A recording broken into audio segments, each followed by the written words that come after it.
almost like same college crowd.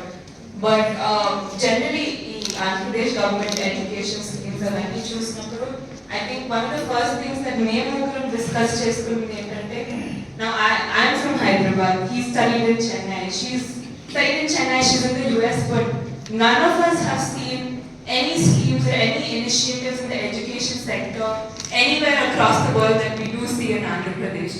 అది నాడు నేడు స్కీమ్ అయ్యొచ్చు, అమ్మ ఒడి అవ్వచ్చు, మీకు ఇచ్చే హాస్టల్స్కి ఫీజ్ రీఎంబర్స్మెంట్, యూనిఫామ్స్కి, ప్రతి ఒక్క స్కీమ్ ఏవైతే ఇక్కడ జగనన్న చేస్తున్నారో నేనైతే నా లైఫ్లో ఏ గవర్నమెంట్లో చూడలేదు. ఐ డోంట్ థింక్ నేను మళ్ళీ చూస్తాను కూడా.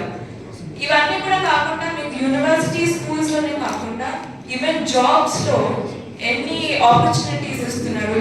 గవర్నమెంట్ జాబ్స్ రావడం అనేది I've seen నా ఓన్ సిబ్లింగ్స్ అండ్ కజిన్స్ దానికి గంటలు చదువుకొని ఎగ్జామ్స్ రాసి అయినా క్లియర్ అవ్వక కష్టపడుతూ జగనన్న రాగానే 4 lakh గవర్నమెంట్ జాబ్స్ ఇచ్చారు. And I don't think any other government ఈ ఆంధ్రప్రదేశ్లోనే కాదు కానీ ఇండియాలో కూడా ఇవ్వలేదు. నేను దుబాయ్లో చదివాను, దుబాయ్లో కూడా ఇక్కడ ఇలా ఒక గవర్నమెంట్ ముందుకు వచ్చి మేమే జాబ్స్ ఇస్తాం, మేము మా గవర్నమెంట్ జాబ్స్ ఇస్తాం, ఒక 4 lakh జాబ్స్ ఇచ్చారు. అది 4 lakh పీపుల్కి కాదు కానీ ఒక 4 lakh ఫ్యామిలీస్కి ఇన్కమ్ ఇచ్చినట్టు. ఈరోజు మనం అందరం పెరిగిన సొసైటీలో మనకి ఇంత ఇచ్చిన సొసైటీలో మనం రిటర్న్ ఏమైనా ఇవ్వాలి అంటే అందరికీ వే ఉండదు. ఆ వే నాకు తెలిసి అయితే జగనన్న అందరికీ చూపిస్తున్నాడు.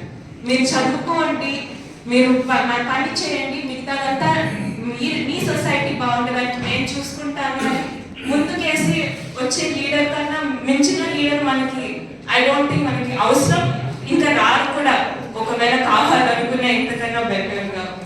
సో నేను అడిగేది ఏంటంటే మనము ప్రోగ్రెస్ కావాలి, మనకి ప్రాస్పెరిటీ కావాలి, మనకి వెల్ఫేర్ కావాలి, మనకి కావాల్సిన ఎడ్యుకేషన్, మన పేరెంట్స్ బాగుండాలి అంటే ఒకటి జగనన్నకు ఓట్ అయ్యండి, 2 ఆ స్కీమ్స్ అన్ని మీ డోర్ తెచ్చి మీకు జగనన్న ఇచ్చే స్కీమ్స్ మీకు అందించేలాగా చేస్తున్నామా అంతకేయండి.